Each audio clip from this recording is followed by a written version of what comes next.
అన్ని విషయాలు కూడా గౌరవ హరీష్ రావు గారు చెప్పారు.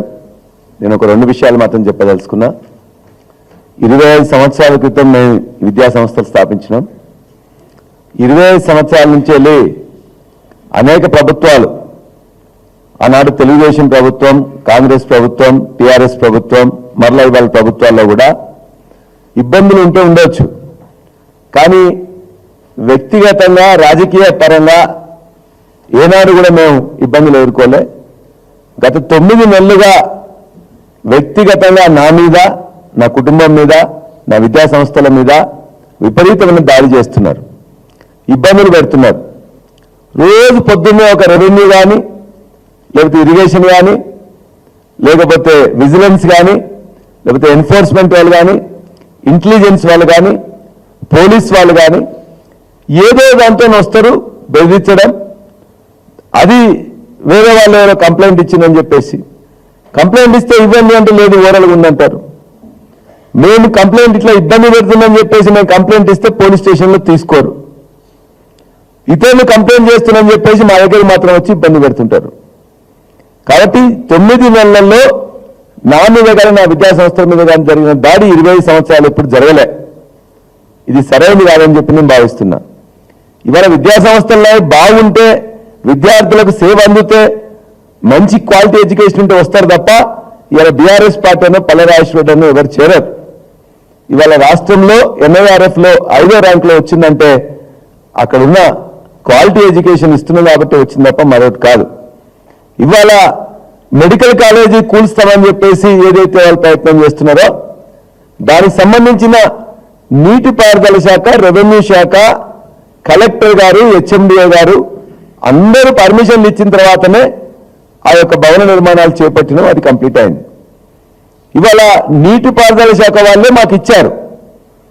ఆ నీటిపారుదల శాఖ వాళ్ళు వచ్చి నిన్న కేసు పెట్టారు. ఆ కేసులో వాళ్ళు ఎక్కడ కూడా ఏం చెప్పలే.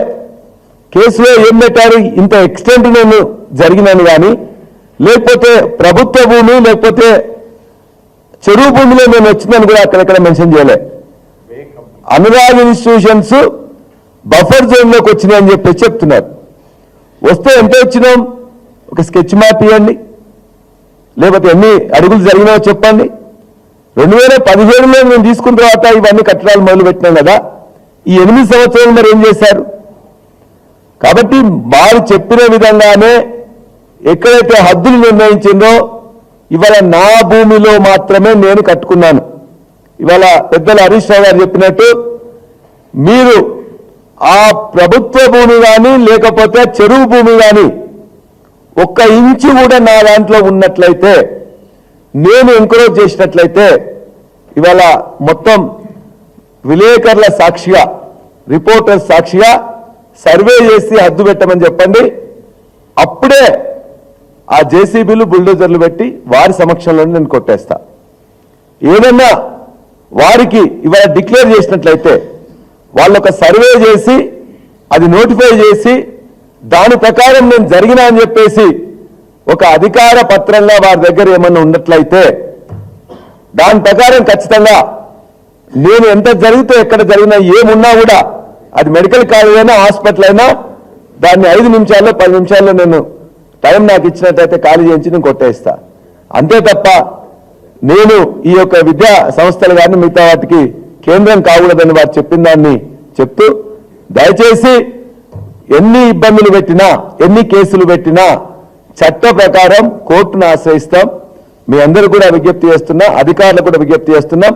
ఖచ్చితంగా ఎక్కడైనా తప్పు జరిగితే చెప్పండి, నోటీస్ ఇవ్వండి, మా అనుమతులు పరిశీలించండి, తదనంతరం ఏ చర్య తీసుకున్నా దానికి సిద్ధమని చెప్పేసి కూడా నేను ప్రజలకు కూడా తెలియజేసుకున్నాను. కోర్టు ఇచ్చిందా?